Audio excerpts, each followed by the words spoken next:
Okay. Hi, everybody. I have currently muted everybody. If you should need to be unmuted at some point, if you have a question, I will ask you to put that in the chat, and Tiffany and Janae and Natasha can help me with unmuting.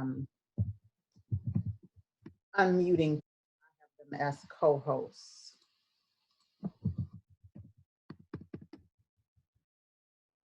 So first of all, I want to say thank you to everybody for joining us tonight. This is a new format, so be a little patient with us as we work through the technical aspects. And if I have any technical difficulties, please know that it's intentional. It is, I'm just working and learning more. So tonight we're going to talk about the IEP process. We're going to talk a little bit about IDEA and the Michigan Administrative Rules for Special Education. We'll do an overview of the special ed process. We'll talk about kind of what the initial process for evaluation looks like, who's on the educational teams, the MET teams, and what their roles are. And then also, we'll talk a little bit, because I know that there are likely lots of questions about virtual IEPs, as well as kind of in this current state that we're in with the school closure, what you can expect, what we know at this point in time, and also, if we have some time, we'll do a little Q&A at the end. So again, thank you for joining us, and we will go ahead and get started. So I stole this slide from the Council for Exceptional Children. They have been doing weekly webinars for special ed administrators. I mean, pretty much anybody who signs up for the webinar can attend. But I took this slide because this is really something we kind of have to remember. This is a pandemic, and we've never experienced, at least I'm young enough, I like to think that I'm young, haha.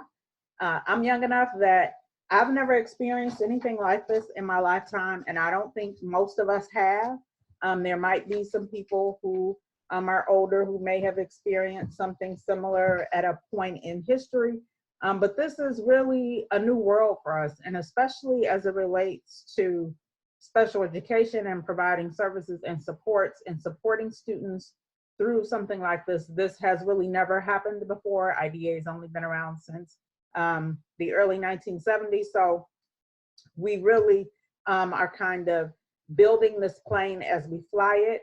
And what's most important as we go through this process is taking care of yourself and your family. So I know, and I have lots of friends who have children, we have staff members who have younger kids, and sometimes even I'm alone, but I have other family members that are maybe hospitalized, or my parents older that I'm taking care of, trying to help manage that. And sometimes you're like, well, you know, the teacher says she's going to be there, and so first and foremost is our health and safety and well-being, and that is our top priority for you, your families, and for our staff as well.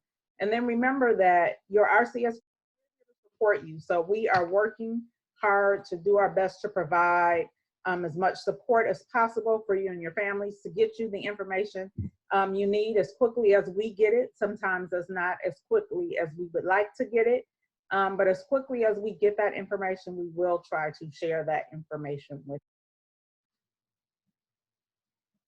Thank you. I don't know who's doing it, Tiffany, Natasha, Janae, but thank you. They're letting people in for me, and I appreciate that. The other thing is that as we walk through this, and especially as we talk about kind of this school closure and what we're doing and what our next steps are, know that the information we have today is the best I have at this moment. It could change at any time. It could change before we finish the meeting. It could change, you know, tomorrow. It could change 2 weeks from now. So know that this process is ever evolving.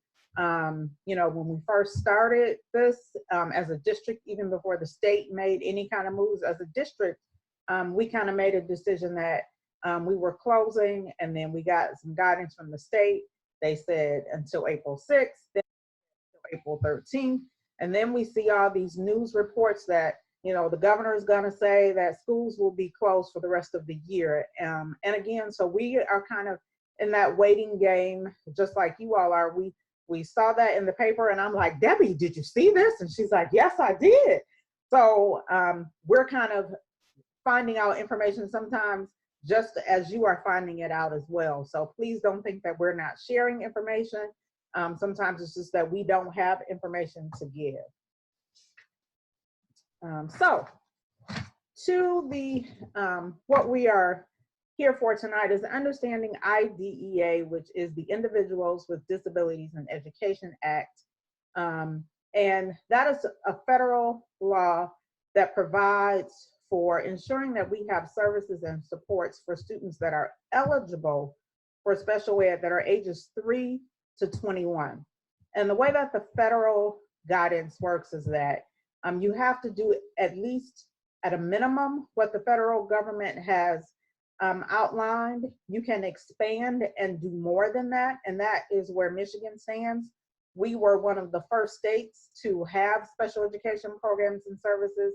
And so Michigan, our services provide supports for students from birth through age 26. And I do not think that there's another state within the United States that does that. So with that, we have a very unique and comprehensive program of support that we offer for our students. So what guides us in Michigan, it's called the Michigan Administrative Rules for Special Education. And being in the special ed world, we have lots of acronyms. So that one is the MARS. So that is kind of what governs what we do and what we look to. So we don't rely, and everything in MARS aligns fully with IDEA. Again, it might go above and beyond. So you'll hear us in Michigan special ed administrators really reference the Michigan Administrative Rules. And I'm turning around because I'm like, I know I gotta have a copy here somewhere. I call it my Bible. I pretty much carry it everywhere I go. I have it in an electronic format just in case I should forget it. I know how to find it. But this is kind of governs what we do and how we provide services and supports for students. What's inside of IDEA MARS? So IDEA is broken up into 4 parts: Part A, Part B, Part C, and Part D. Parts A and D are things that don't necessarily deal directly with students. Part A is more definitions, general provisions. Part D is about setting up parent training centers in each state, which is through the Michigan Alliance for Families. So that is where they provide lots of information for families on the IEP process if they need some help and support. So that's Part A and Part D. Parts B and Part C are the parts that deal directly with, give us kind of the rules around supporting students. So Part B is at the federal level, ages 3 to 21. Again, for Michigan, I'm sorry. We go from birth to 26, from birth to 26, but then Part C really deals with programs and services for students that are birth to 3, which is called our early on program. And some of the core principles of IDEA and why IDEA exists really is procedural safeguards. So making sure that parents understand what their rights are, what their expectations are, what steps they should follow or you should follow if you have concerns. IDEA addresses how much involvement parents and students should have in the IEP process, and they are both very integral in that process. Parents, you are a required team member. I highly encourage students to participate in IEP meetings even as early as elementary school, especially in the upper elementary level. At that point, they have an understanding that something is going on, and I think that they can give some great input to the team, even if they're not there for the whole meeting at that young age. But I do still think that even at the elementary level, we can have students involved in the IEP process. About what is an appropriate evaluation. So it talks about what steps and who's qualified to evaluate students for special education eligibility. It ensures that we are understand that we're obligated to provide a free, appropriate public education to all students in what we talk about as the least restrictive environment, meaning we want our students to spend as much time as possible with their non-disabled peers. So are we ensuring that we have appropriate supports and services in place so that students can spend as much time as possible in general education?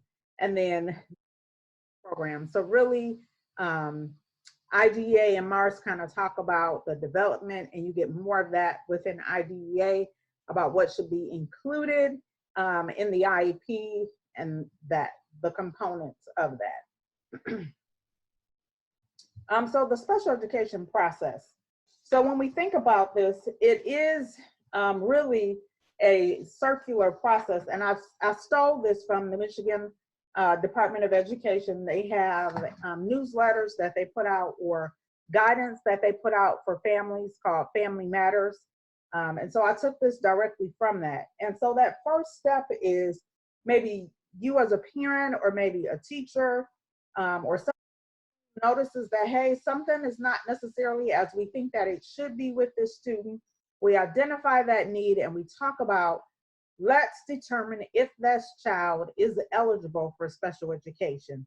And then once we have gone from identifying whether or not we think, hey, something's going on, then we move into the step of determining, if they're going to be eligible according to state criteria. And we'll talk a little bit more about each one of these steps as we go through.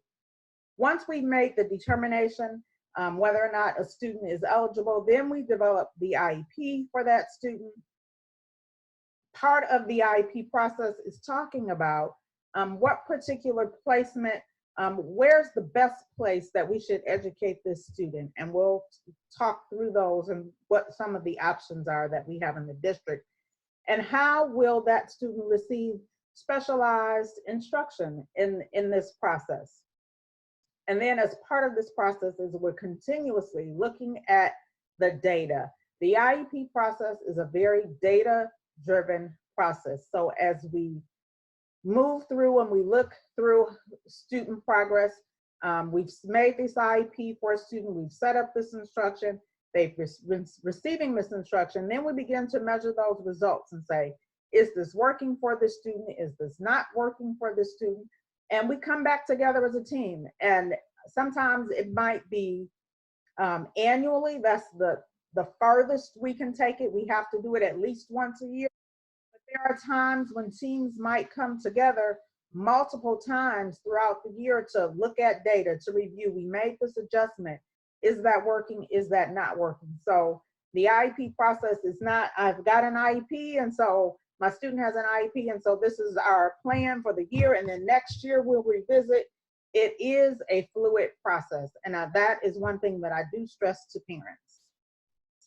So when we think about the IEP team, before we get to the IEP meeting, once a parent or we conduct an evaluation on a student, we do that through the multidisciplinary evaluation team.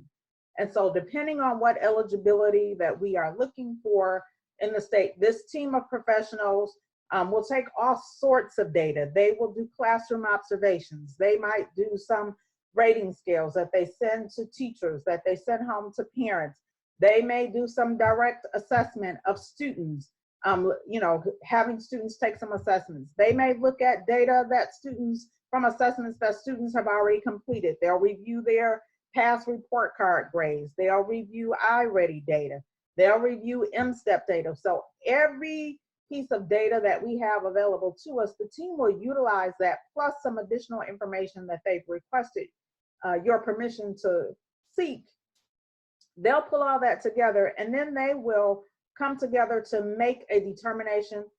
Do we believe that the child meets the criteria for our state for one of our areas of eligibility? And then once that team has come together and made that determination, then the IEP team determines, yes, based on that recommendation, or no, from the MET, the child is or is not eligible, and the team will either move forward with developing an IEP or document through the IEP process, which is a very shortened version of an IEP, that a student is not eligible. When we talk about the IEP process, so there are, for that core IEP team, required team members for every IEP are the general education teacher, special education teacher or service provider, the parent, that is you, school district representative, and again, the student as appropriate. When students turn 16 or older, they are a required member.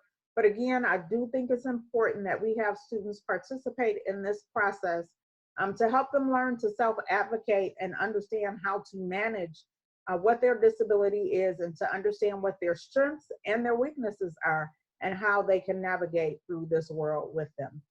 Additional team members that might be included in the IEP process might be some of our ancillary staff. There might be an agency representative for post-secondary transition.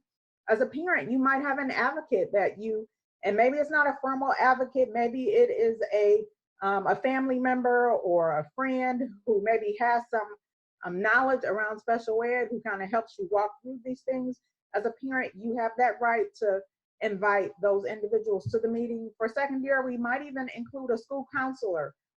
If a student, say, has been receiving some reading recovery instruction at the elementary level, we might also, in addition to the classroom teacher, we might have a reading recovery teacher or a learning consultant as a part of the IEP team process, because we are looking at having a conversation about how we can best support this student, and utilizing all the information and all the people who are understanding of the needs of the student. We want them at the table to be able to have a robust discussion.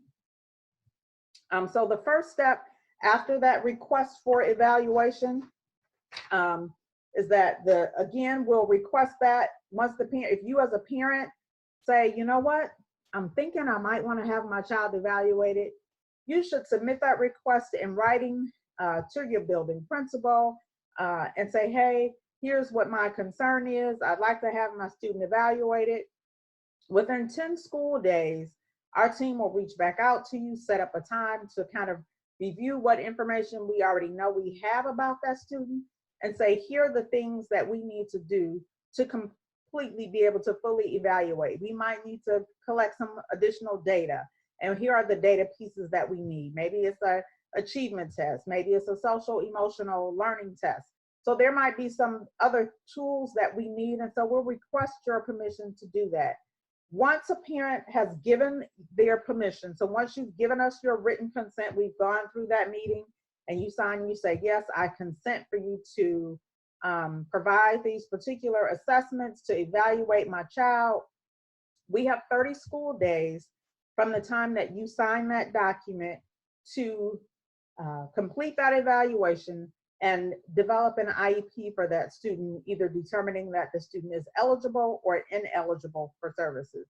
And that multidisciplinary evaluation team, they pull all that information together, they set that meeting with you, and they walk through it. And so then from there, so based on what we know, and sometimes as teams collect data, a team might be looking at multiple areas of eligibility for a student. And so a student might be eligible with speech and language. They might also be eligible, maybe they also have a hearing impairment. I'm just making things up now. But it is possible for a student to meet the criteria in more than one area of special education. And so then when that IEP team comes together, they take the information that they've gotten from that MET team. Which one of these areas do we believe is the area that is most impacting that student's access to the curriculum? And that is what would be identified as the primary disability for the student. And we can also document a secondary disability that typically does not get reported to the state level. Really what only gets reported is the primary disability. In Michigan, there are 13 categories of eligibility for students who are eligible for special education. One point that I do think it is critical to remember, sometimes you might say, well, I went and I had my child tested and the doctor said that, you know, maybe they have a hearing loss of some sort, or maybe the doctor said that you know, my child has autism. Sometimes just because a child has an outside diagnosis does not necessarily mean that they meet the eligibility criteria under the Michigan rules for special education. So it is true, they might have that underlying health condition, but perhaps it is not to the point that it makes them eligible for special education. And so sometimes I think that part can be a bit confusing for parents, but your building level team would definitely walk you through and help you understand the data points that are required from the state and where your child might fall on that continuum. So when we talk about developing, so let's say we've gone through all of this, we have determined, the team has determined that yes, your son or daughter is eligible for special education, and we are developing an IEP plan for your student. One thing that is important to remember is that once a student becomes eligible for special education, they have access to any program and service that we as a district offer. It does not matter what that child's eligibility is. Once they're eligible, they can receive anything that we have if the data supports that decision. I used that when I was little and I would go to my grandmother's house. You know, I could have anything that I wanted that was in my grandmother's refrigerator. It didn't matter. All I had to do was get to her house. Now, when I was at my mother's house at home, it was not that way. There was some, you know, guidance. But once I got to my grandmother's house, oh, it was carte blanche. I could have everything. And so essentially with the IEP process, we use the data to determine what programs and supports a student needs. Is not about a child's eligibility. So just because this child is hearing impaired doesn't mean that they can't have maybe some resource support, or maybe they might get some support from a visual consultant. So whatever support that child needs, we develop the IEP based on every piece of data that we know about a student. And so I think that is an important piece to remember. So again, we want to understand how their disability impacts their achievement. How does it impact their access to the curriculum? That's really what we're talking about.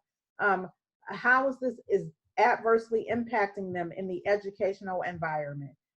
What are the effects of that disability? And then use that information to develop goals and objectives for those students, as well as programs and services. And again, it's that circle. So we're looking at what happens. We understand what they can do. How does that impact them within the curriculum? What goals do we have for them? How does this align to programs and services? Then we start looking at progress. How are they meeting those goals? Are they not meeting those goals? Then we come back and we start all over and we continue. So it's a continuous cycle of growth and improvement for that student. When we talk about placement in an educational setting, borrowed these from Oakland schools, and these are the guiding principles that we use to determine placement for students with an IEP. And again, our first priority is we want students, again, to spend as much time as possible with their non-disabled peers. We want our students in the general education environment as much as it is appropriate for them. So we really have a strong process, and on the next slide, I'll talk about kind of the continuum of programs and services that we offer in the district. But know that we've got some strong guiding principles. We want to serve our students across the continuum. We want all students to make progress within the general education curriculum. We are looking to develop trust between gen ed teachers and special ed teachers. We have some strong professional partnerships. We're looking to have professional excellence and integrity, accountability, again, through sharing that data. We are continually looking to develop the knowledge, skills, and expertise so that we can serve our students. So part of our process is to make sure that our teams have the capacity that they need to support students. And then programs and services provided by the district, they have to be consistent with these guiding principles. Oakland Schools closely monitors what we do, the programs and services. They will come out to the district, observe programs, review IEPs, and if we are in having some difficulty, maybe coming to some decisions, they have processes in place, problem-solving processes, where they help us look at the data that we have to help us understand what is the best decision for a student. So when we talk about placement in an educational setting, typically what we have available, what we have available to us at the county, so within our local district, so this is where we are, students can receive, it can be, most of these are students that are, most of their time is spent in general education. Some students might have some services, but still receive their instruction in general education, say for speech and language. We might have some students that spend the majority of their day or the majority of their week in the gen ed classroom and are pulled out for small amounts of time with the resource program.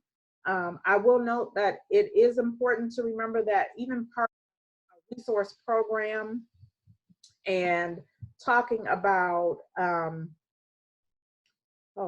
lost my thought. Talking about specialized instruction for students, part of the resource program is not necessarily always just pulling out a student, but part of the continuum of a resource program is also that resource teacher collaborating with the gen ed teacher. And the gen ed teacher might actually be the person that's providing that specialized instruction.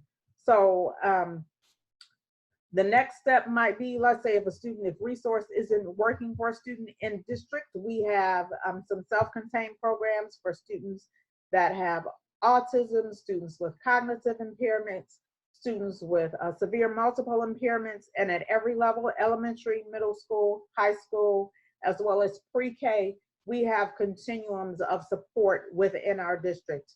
There are times when we might say, you know what, even what we have in the district isn't necessarily the best support, and we might engage with Oakland Schools to say, are there any county level programs, which would be center programs, that might be appropriate for this student? And so we have conversations about that.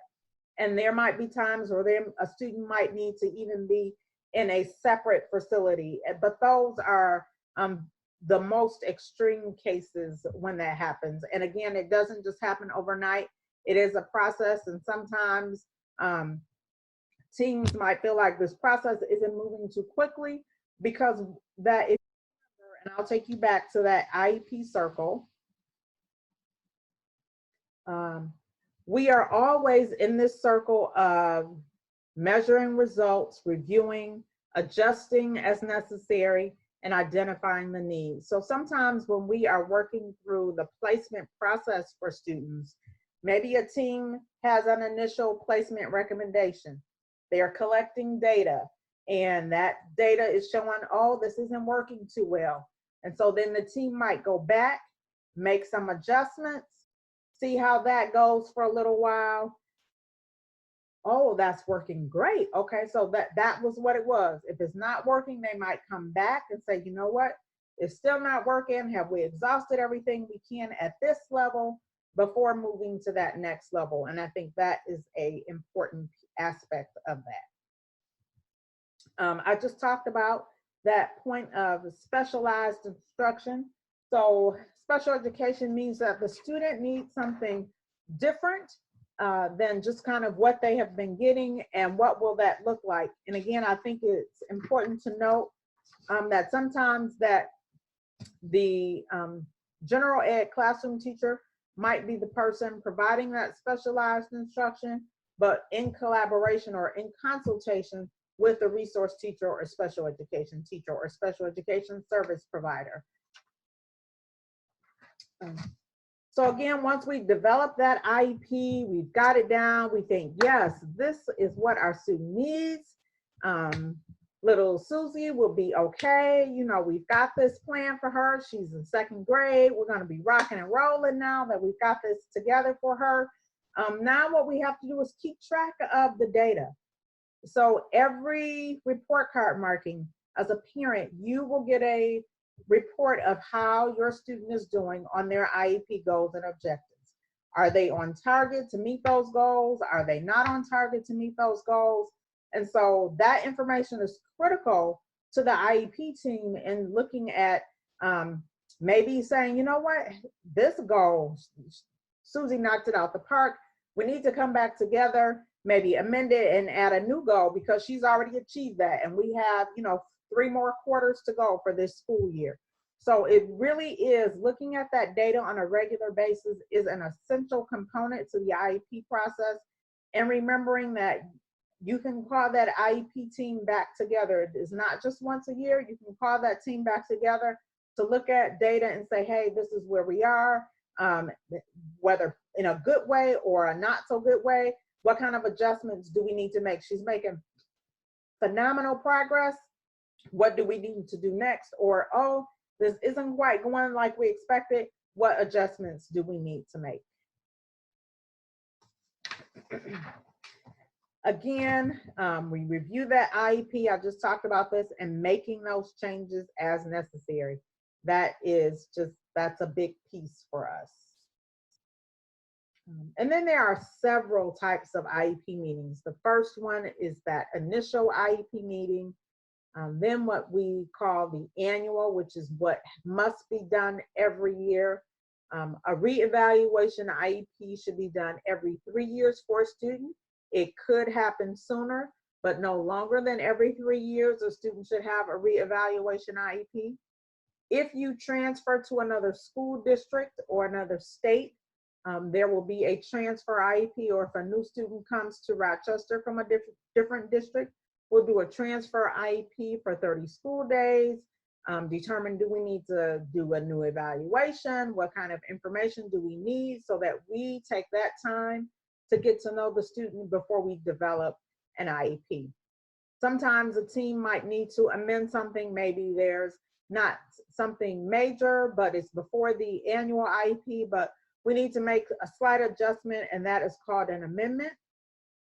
We also have a manifestation determination review meeting, and this right here is a topic for a whole nother video training session. But what I will say is that this is part of protections and procedural safeguards for students. So let's say a student has been suspended for 10 or more than 10 days during the school year, then the team would come together to do a manifestation determination review IEP meeting to determine, was the action that the student did a manifestation? Was it caused by their disability? Was it because of their disability that they did that particular thing? And if so, then there are some steps that the district needs to take in terms of redeveloping the IEP, looking at the IEP. A lot of people are afraid of manifestation determination review IEPs, but I like them because it's there to help us use data to make decisions. I'm not saying I like it when a child has more than 10 days of suspension. Please don't misinterpret that. I'm saying I like that that process is built in because it forces us to stop, take a look at the data, and make adjustments as necessary. Also, there might be times where a student, maybe for a disciplinary reason, is placed on an interim alternative educational setting. which is another, again, component through the MDR process. Or if your student has been out for some medical reasons and they have the doctor has indicated that they can't return to school for an extended period of time, we could provide home-based or homebound services for them. So there are lots of types of IEP meetings. And again, this is just kind of a brief overview, but it gives you a little bit of insight into it. Now, here is one of the big questions that people have been asking. And again, I have borrowed this slide from the Council for Exceptional Children. So virtual IEP meetings. Is this legal? Are we allowed to do this? Yes, we can hold virtual IEP meetings, and they are in the federal government, and the Michigan Department of Education is encouraging districts to do just that. It says that we can agree to use alternative means to meet, such as a video conference or a conference call. So we are really working to make sure that we're meeting the needs of our students and having information ready so that once we are back to school, IEPs are ready to go, they're not expired. So our goal is to have information ready as much as possible once we resume back in school. So now, some other hot topics for the day. What to expect during the school closure. And so what I did for these next few slides is kind of highlighted information from the U.S. Department of Education, as well as the Michigan Department of Education. So on March, and I tried to do it kind of in chronological order as we got the information. So I put it up kind of in the flow with which we got it. So I believe it may have been March 12th, the U.S. Department of Education put out a guidance document answering some questions about, what do we do, in a situation like this. So one of the questions that came up is in LEA, which is a local education agency, which is what local school districts are we required to provide FAPE to students with disabilities during a school closure? So the short answer is that if the school district is closed and we're not providing any educational services to gen ed students, then we're not required to provide services to students with disabilities because schools closed and schools aren't doing anything. Once the school opened back up, then we would have to, begin providing FAPE as best we could. This is, I think, where Rochester falls in this bottom. I should have circled this in red, but maybe I'll do that for next time. If we continue to provide educational opportunities to gen ed students, which is then we must ensure that students with disabilities have equal access to those same opportunities. So it is not necessarily the same standard as typical FAPE, but we should be making sure that they have access if they need computer access. So, and I believe our district has worked really hard to ensure that every student who needed a device got one. If a family didn't have internet access, they got that, so that even our special ed service providers could keep in contact and make connections with our students and families. One of the things that I think is important to remember, and maybe I'll go through all the slides and then I'll say that, so I'll hold that part until I get to through some more. Then on the next day, MDE put out some information which essentially mirrored a lot of the information that had been provided by the U.S. Department of Education. I don't know why I put those little animations on there, how that happened. But if school is closed, and again, it was the same information, and the district isn't providing services for students, then the district isn't obligated to provide support for students with IEPs. Once school resumes, then the district will look to see should we be providing any type of compensatory services and supports for students. If school is open, which we're not, but let's say we were open and a student was out for an extended period of time due to the virus, then we could work through how we would support that student. You know, is the student quarantined, and so they can't have direct access.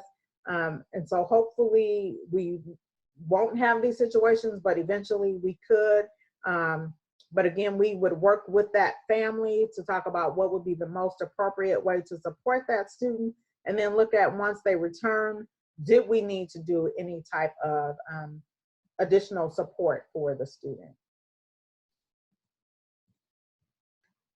So if school is closed, but all students are provided an opportunity to learn, then under IDEA, all students, even those with an IEP, are still entitled to receive a free, appropriate public education.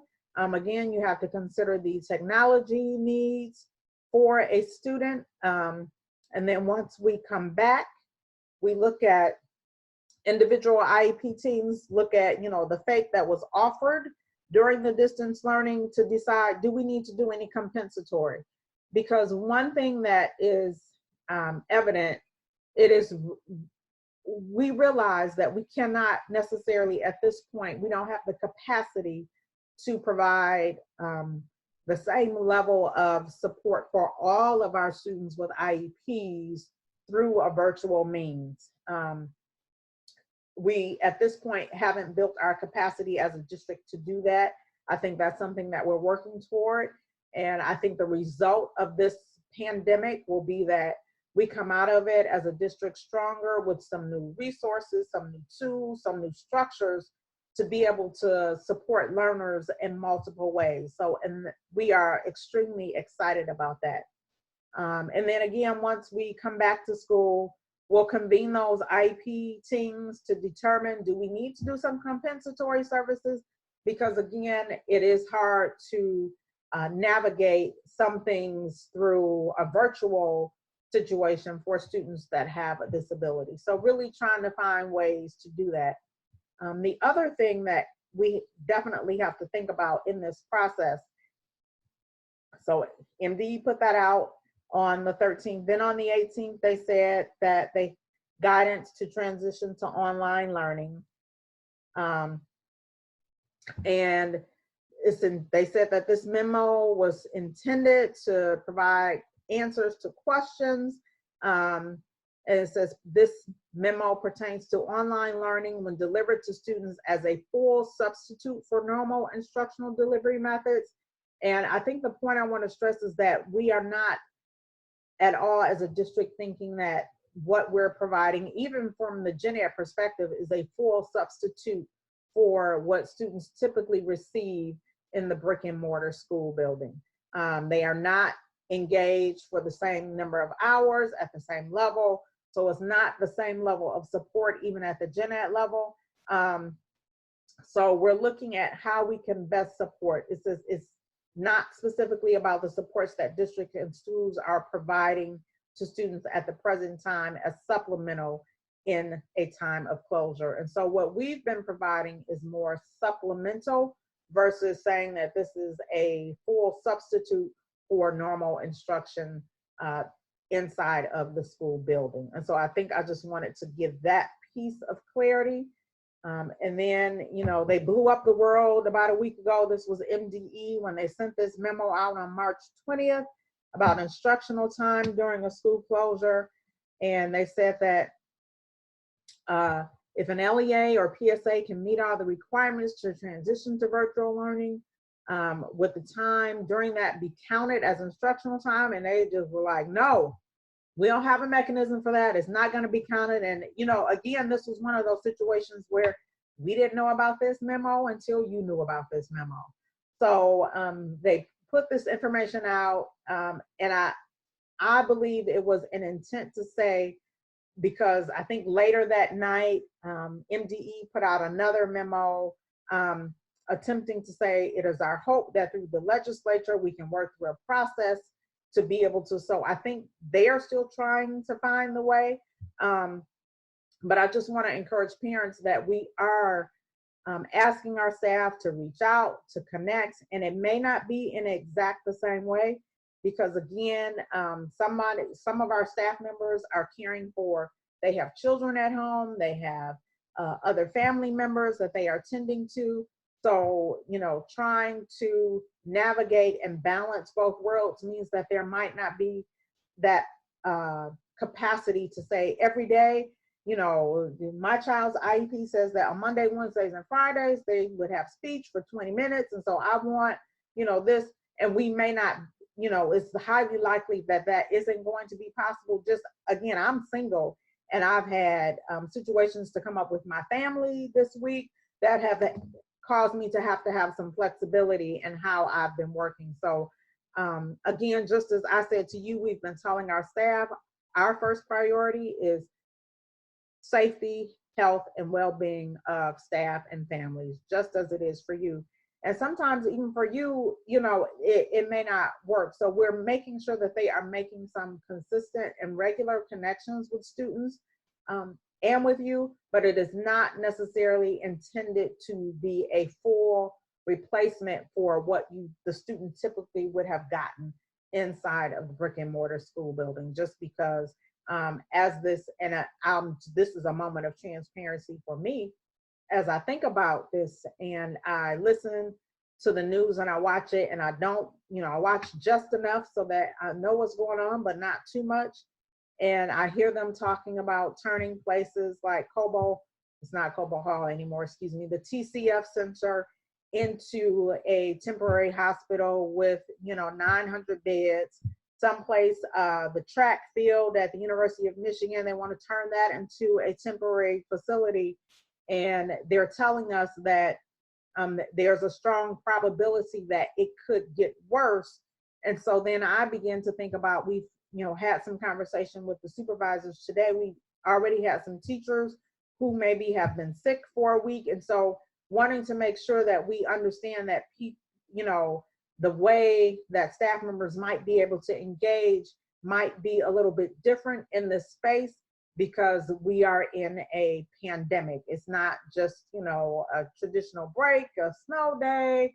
This is a health pandemic. And so approaching this from a different perspective and with a different lens, I think will be helpful. And just remembering too that you know, this wasn't something as a district we were planning for. So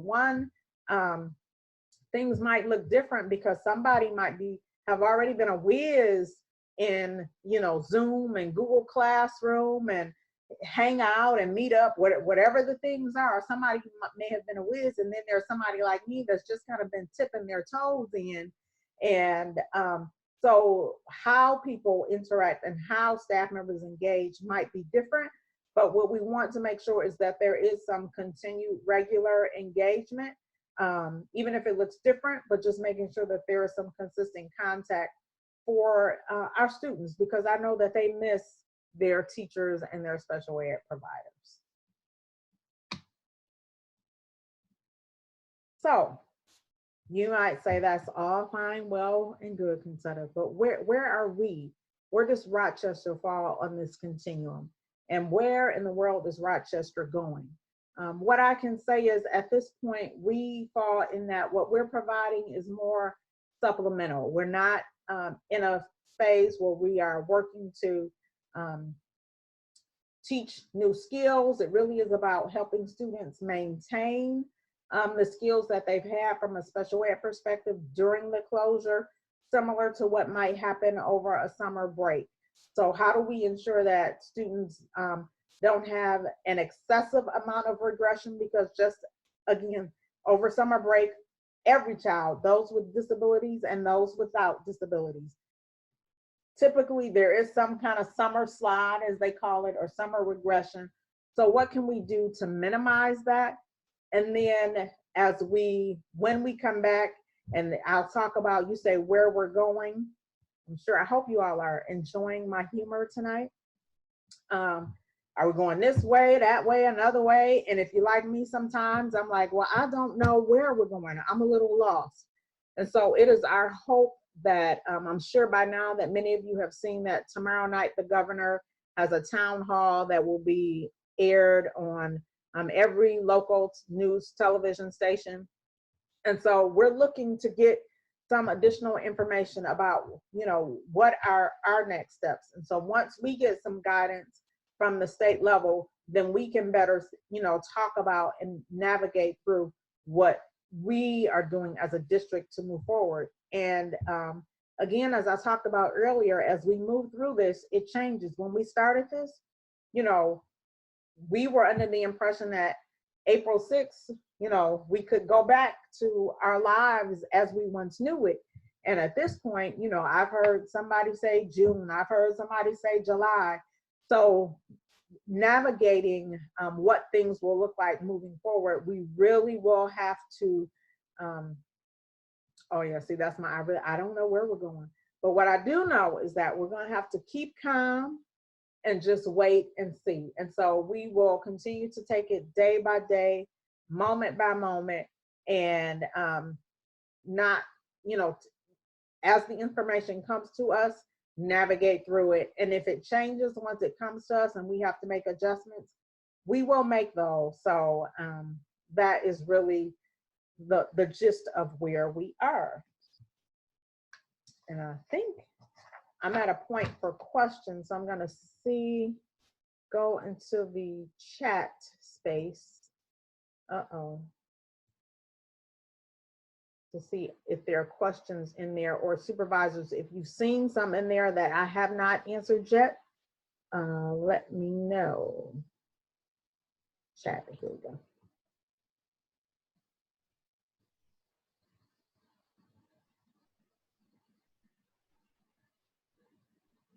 Any questions that anybody has?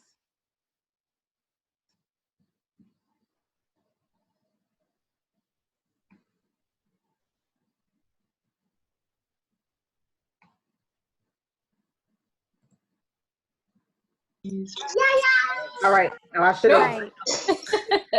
Thank you, Concetta. I was trying to figure out how to do that. Oh, so I unmuted everybody. So if somebody has a question, feel free. Hi, Concetta. This is Gayatri. Hi. Hi, I have a question. I apologize if I, didn't understand, like if this was already on the slides. It's okay. My question, I know, like, right now we get content on the Google Classroom every week. My question is, like, could we have some kind of like one-on-one Zoom meetings with the teacher, like more interactive for a few minutes in a week? It will depend. I'm not sure if that's your best or somebody else's, but I'm going to ask you to mute. It's not mine. No one's here. So let me do it before.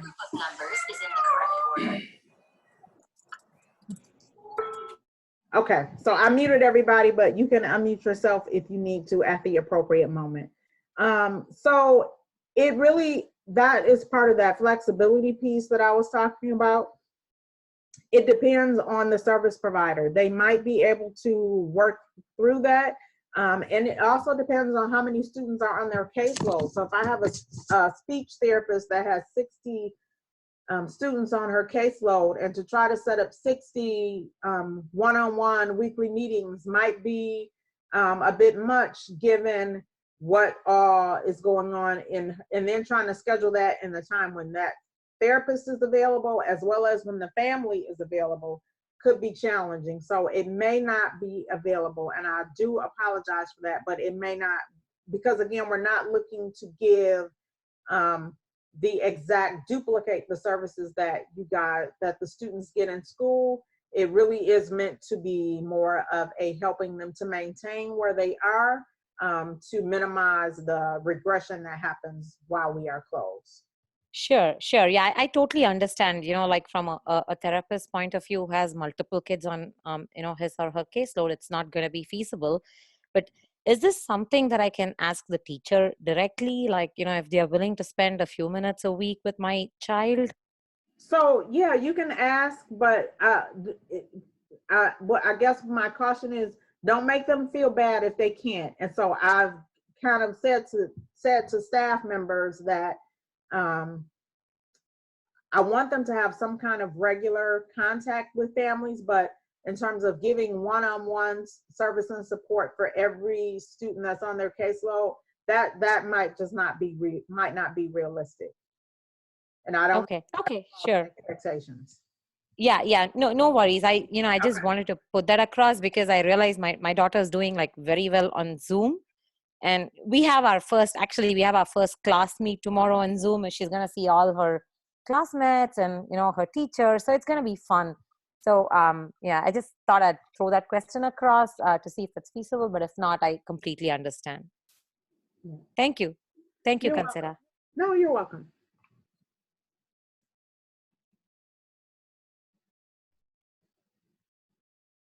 The email invite to this Zoom said to send questions to Concetta's email. Oh, okay. I didn't know.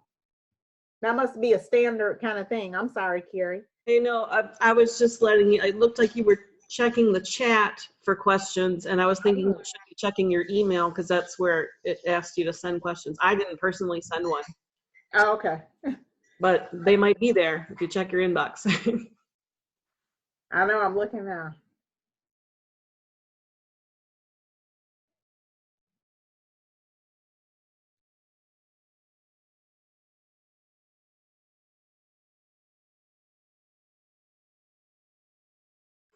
I'm sorry I wasn't paying attention, but did Gayatri ask about Zoom instruction? So she asked about one-on-one individual sessions, and I said that the likelihood of that is probably not feasible. I know that some therapists and teachers have done groups, but the likelihood of one-to-one, that's not necessarily an expectation that I put on staff, given the circumstances, again, for the number of students that they have on their caseload, the scheduling pieces around that. That's not to say that it wouldn't happen, but it's not an expectation that I have given staff that they need to be during kind of one-on-one sessions like they typically might do in a school setting. I know I joined in on one with his GE classroom, but I didn't think there were any plans for like individual, or not even individual, but I know she's got several kids at several different grade levels, so it's not really appropriate. Yeah. Yeah, we're going to have one for my daughter in middle school tomorrow. And I think, yeah, the elementary teachers might still be, thinking about how this, because it's harder for the elementary kids to sit rather than, the middle schoolers. So Yeah. I'm hoping there might be something, but we've received personalized video messages. Okay, So good. that's a great start. Okay. All right. That's good. And I do know that elementary is probably, they are in the process of even making some adjustments overall, even from a gen ed perspective. So again, as we go through this, but I think we are, kind of waiting to get that additional guidance from the governor before we change, and then have to change again after we, change. So.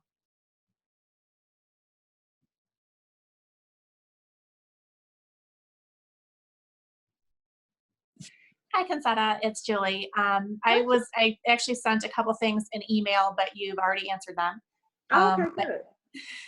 But now with the governor coming to talk to us tomorrow, I was wondering if it's possible, because I know Dr. Sheener has been talking to folks as things sort of develop, and I'm sure that after whatever the announcement happens to be tomorrow, there's going to be a whole bunch of new questions about special ed. Is it possible that you might do like another Zoom meeting or a video for people to watch to answer how Rochester's going to respond to whatever she says tomorrow? Yes. And we are also working on a written communication to parents, just so that in case somebody can't make it on the video, but yes. Okay, thanks. Yep, you're welcome.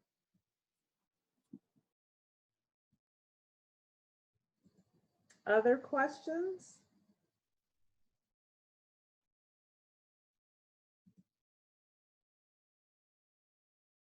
All right, I won't hold you hostage. I will make the slides and the recording available to PAC, Melissa, so that I don't know if you want to post it, however it goes. Oh, let me unmute you. I would love to. Okay. Yeah. Thank you. You're welcome. You're welcome. All right, no more questions? I don't have a question, Concetta, but I just have a comment. Okay. I have 4 students, 2 in high school, 1 in middle school, and 1 elementary. 3 have IEPs, which we're very grateful for. And first, let me say that everyone's been doing an amazing job communicating at all levels with my kids. Love it.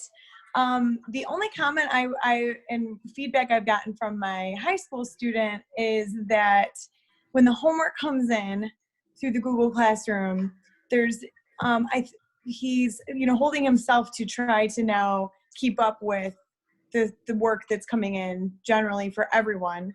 And I think if there was a suggestion maybe to just validate to these kids, like, hey, this is homework, this is work for everyone, but we understand this is totally different than what you're used to, I think would take a little bit of that anxiety piece off, because it's coming in fast and furious.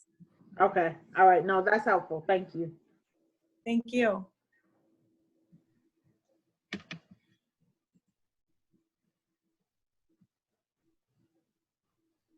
All right. If no more questions. I have one quick question for you. Yeah. Yeah. Hi. For people who have IEPs that are due to be either renewed or reviewed or re-upped, anyone in that process, is there a timeline? I know tomorrow will set a tone for a lot of different stuff, whatever that is, but the amount of time for parents to get those drafts, is the person who's creating the IEP drafts, are they going to be mailed? Are they going to be emailed? Because either way, whether we go back or don't go back, how are those drafts getting to parents or being able to I would imagine that they would be emailed him. And so I'm going to go with the email. Okay. And then just to make sure for all parents, because some parents, it could be their first IEP, you know what I mean? Or an experienced parent where if they have as many days as they can to kind of review that before they have to have their virtual, just kind of give them more time. My own question, but it is a question for anyone in the process at whatever phase they are in this couple months.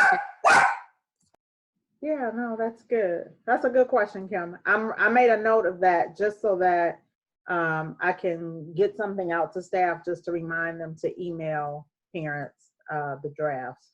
Sorry, No, that's okay. Just because with maybe a little more time, if a parent is very new to it, just to make sure they understand and they can maybe, if they want to have their own questions beforehand, maximize the video time if parents are working or if they're medical staff or wherever they are. Yeah. Oh, Concetta, did we talk a little bit about, I know I've just kind of heard this general question people have, whether ESY would play into some of the time lost. I know you said we don't have to make up the time, but I know there's been a lot of talk about ESY. I think it will really depend on where we are when the summer time comes, the state. So I think if we are at a place where we can come back together with some of those small group gatherings, then I think some type of summer services are certainly an option we can talk about through IEP things. Yeah.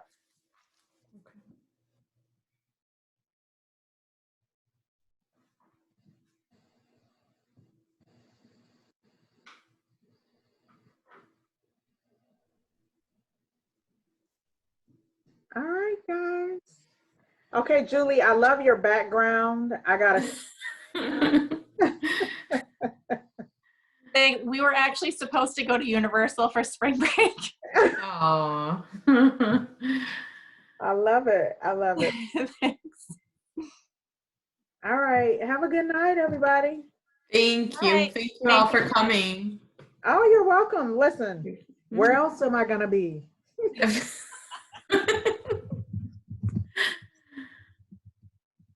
you. You're welcome. Bye-bye. Bye-bye. Thank you. Bye.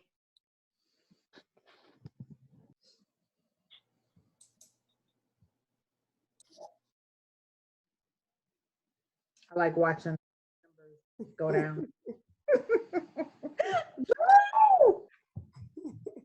Like last man standing. Who's going to be the next to exit? I see you, Drew. Where's Haley? Oh, I get Muted. Let me unmute you. Why won't it work? Oops.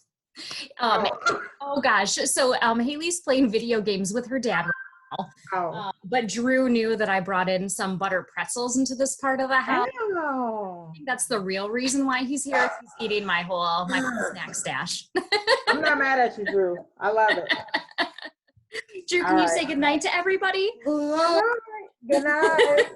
Bye, Bye, guys. Drew. Stay well. Take All right. care. You too. Bye, Natasha. Bye, Bye. Kate.